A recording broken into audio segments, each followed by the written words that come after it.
नमस्कार, हमारे इस खास कार्यक्रम में आपका स्वागत है। मैं हूं आदित्य श्रीवास्तव। आज बात विश्व की, आज बात इस धरती की, आज बात one earth one family one future की करेंगे। यानी कि एक धरती, एक परिवार, एक भविष्य की होगी। भारत जब वसुधैव कुटुंबकम की बात करता है तो ऐसे ही नहीं करता है।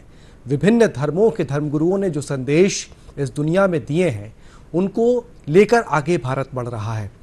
विश्व शांति की बात हो, भाईचारे की बात हो, उन तमाम संदेशों को, अंतिम पंक्ति के व्यक्ति के कल्याण की बात हो, ये तमाम धर्मों के धर्मगुरुओं ने बताया है, संतों ने बताया है। उनके संदेश को लेकर भारत आगे लगातार बढ़ रहा है।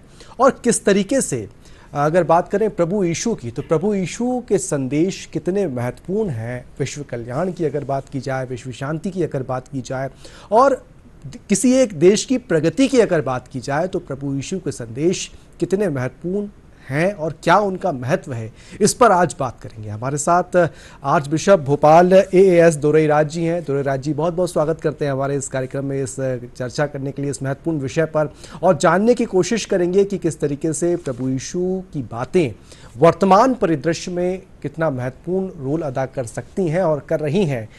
इस पर चर्चा करेंगे। सबसे पहले दोरईराज जी, चर्चा की शुरुआत यही कि प्रभु यीशु के जो संदेश हैं, आज Bharat one earth one family one future की बात कर रहा है। यानी कि एक धरती, एक परिवार, एक भविष्य।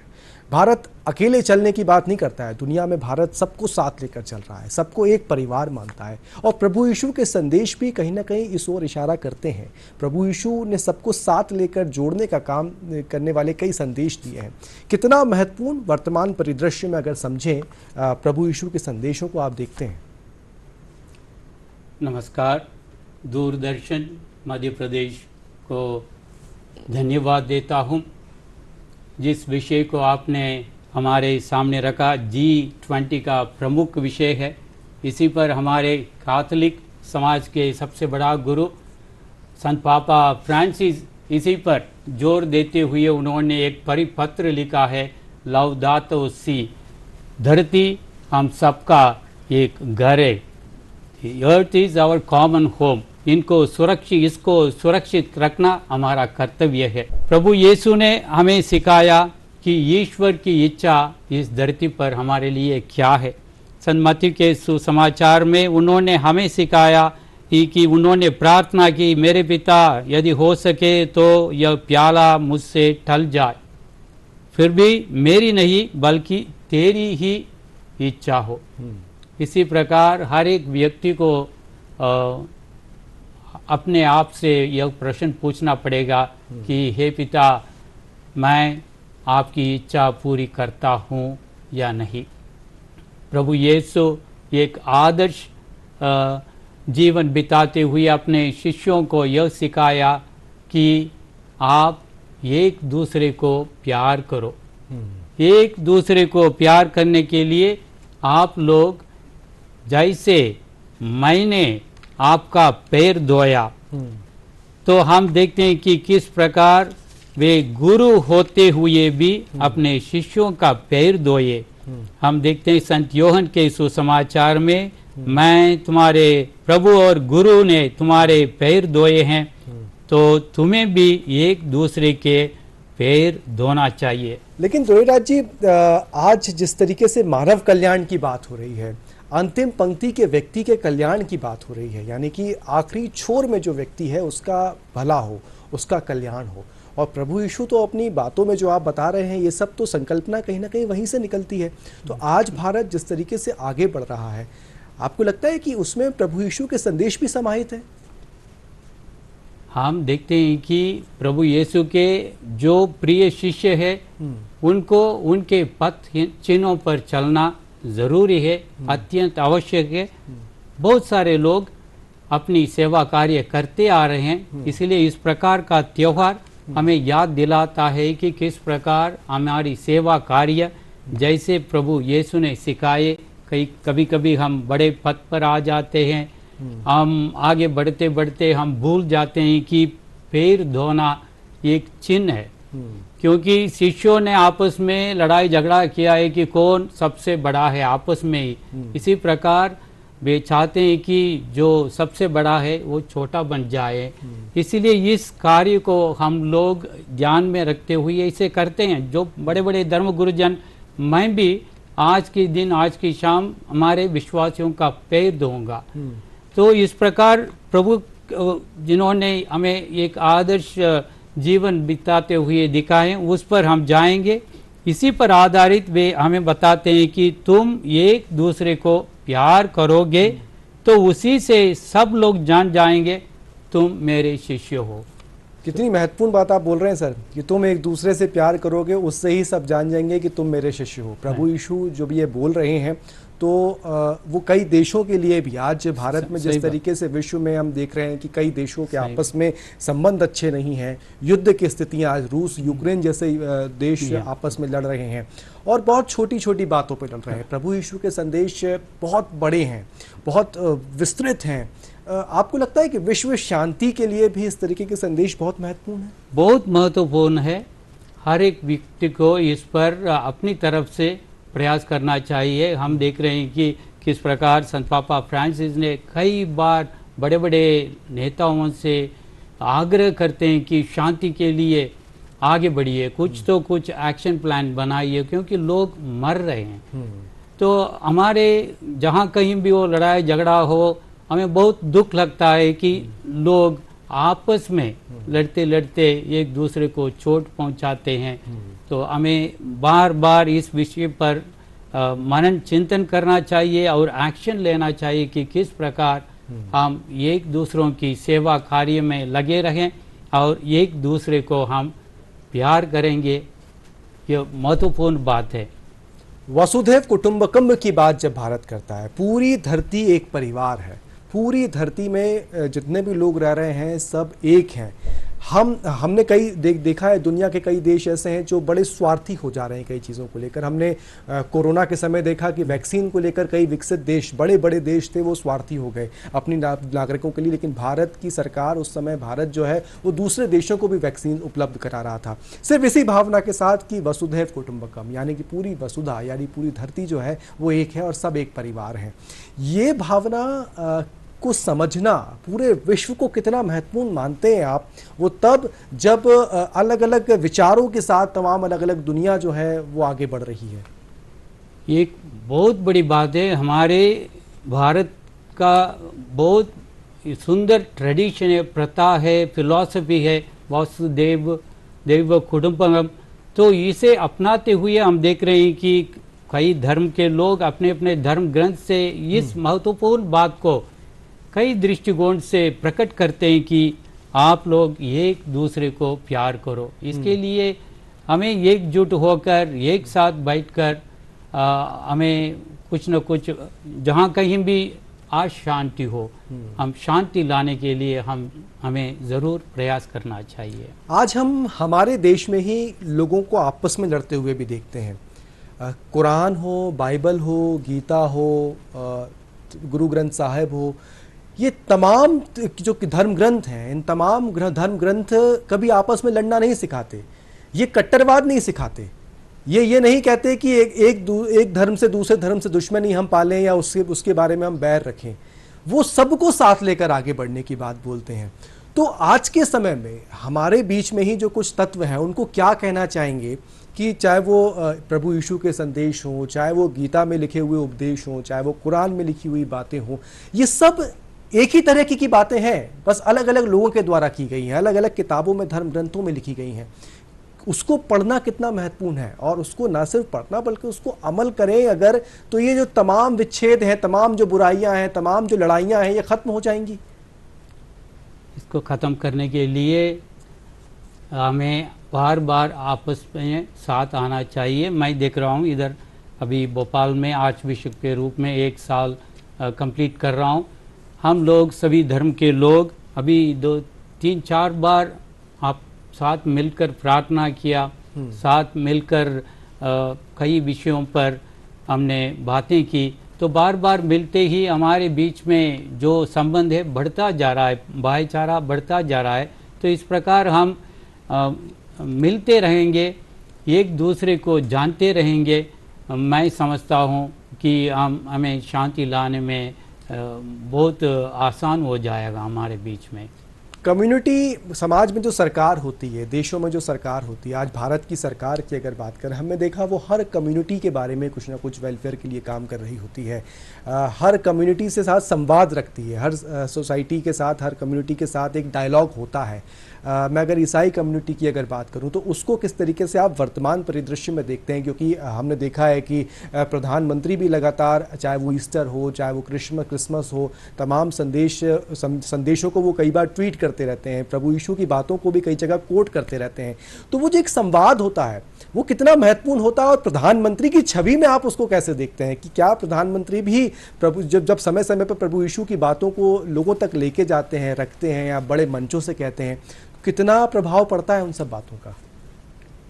हम अपील करते हैं सभी लोगों पर हम अपना ध्यान रखें, एक ही धर्म को, एक ही जात के लोगों पर नहीं, सभी धर्म के सभी लोगों पर, हम सब भारत के प्रिय पुत्र पुत्रियां हैं, सो सब पर मैं आग्रह करता हूं, हमारे नेता लोग, शासन प्रशासन सभी पर ध्यान रखें। एजुकेशन सेक्टर एक बहुत महत्वपूर्ण है, सोशल सेक्टर एक बहुत महत्वपूर्ण है, और क्या क्या वो क्षेत्र हैं जहां पर आप लोग लंबे समय से काम करते आ रहे हैं और समाज की सेवा करते आ रहे हैं? शिक्षा क्षेत्र में बहुत महत्वपूर्ण योगदान है राष्ट्र निर्माण में। हम लोगों ने ये गांव-गांव में हो, शहर में हम देखते हैं, स्कूल से कॉलेज और यूनिवर्सिटी तक यह ईश्वर की कृपा और शासन प्रशासन का समर्थन और सहयोग हमें मिला है। मैं सबका आभार प्रकट करता हूं।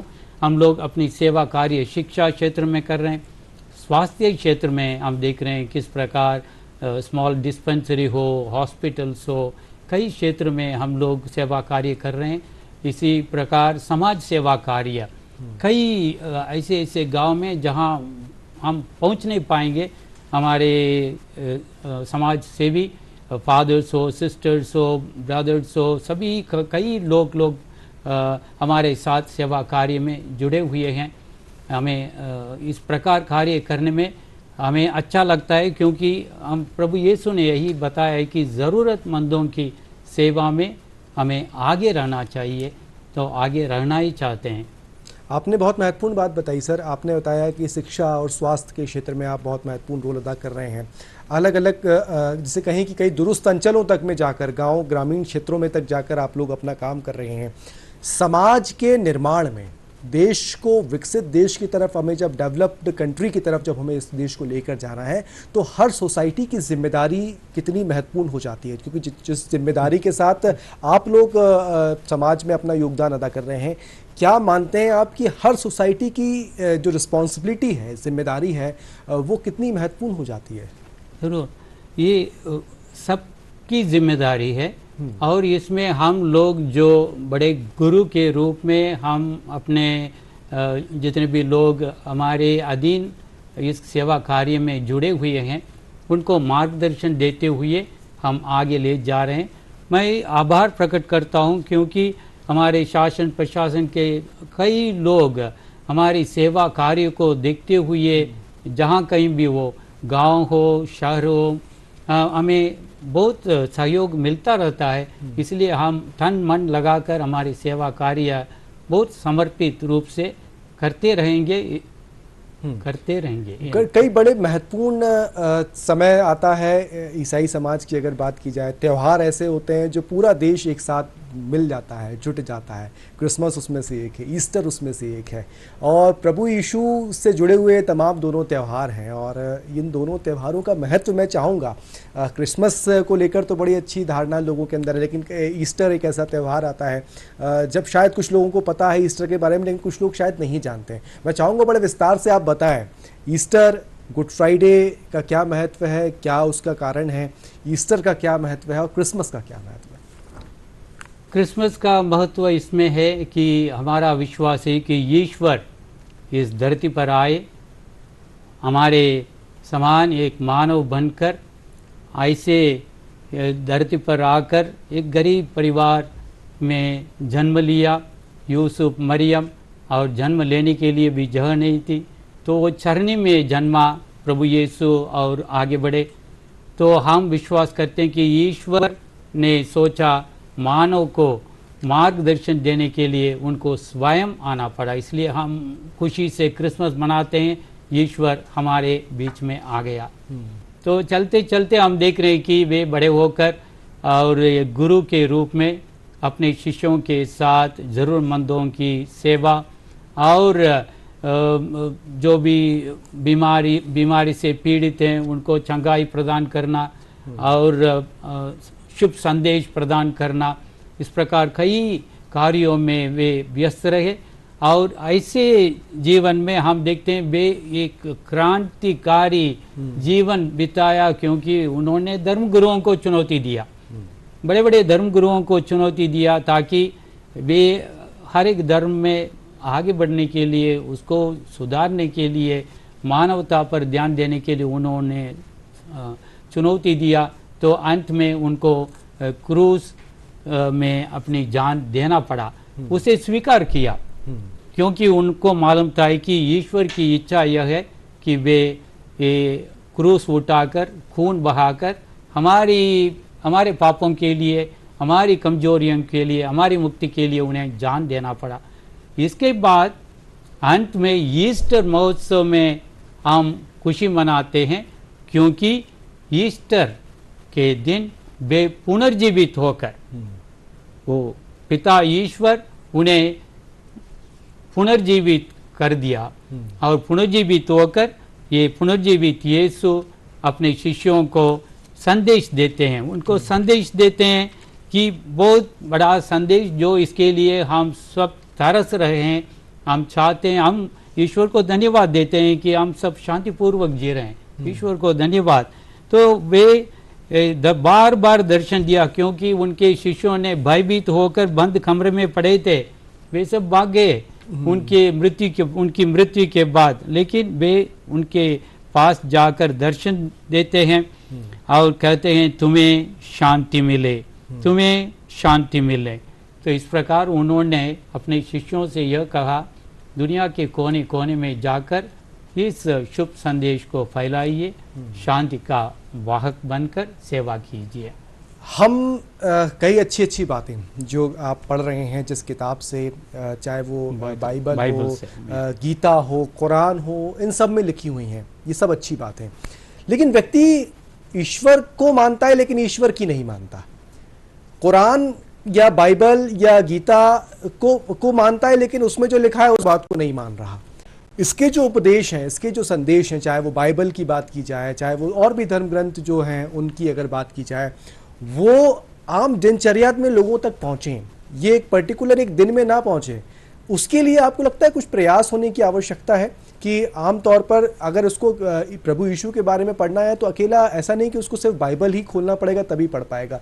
आम दिनचर्या में उसको वो मैसेजेस मिलते रहें, उसको वो रिमाइंड कराते रहें वो मैसेजेस, उसके लिए कुछ प्रयास होने की आवश्यकता है। यह मेरा काम है, जो मैं ये आर्चडायोसीस ऑफ भोपाल का नेतृत्व कर रहा हूँ।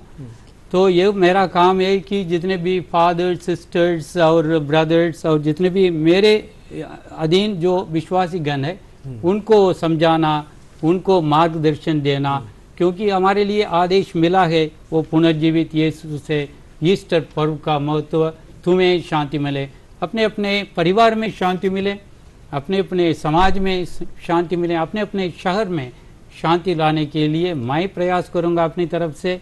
और मैं मेरे सभी विश्वासियों से आग्रह करूंगा कि वे भी इसमें सहभागी होकर ये शांति का मार्ग अपनाने के लिए मैं आग्रह करते रहूँगा। इसी प्रकार हर एक गुरुजन अपने अपने विश्वासियों के साथ आग्रह करते रहेंगे तो ज़रूर हम ज़मीन स्तर पर शांति लाने में सफल हो जाएंगे।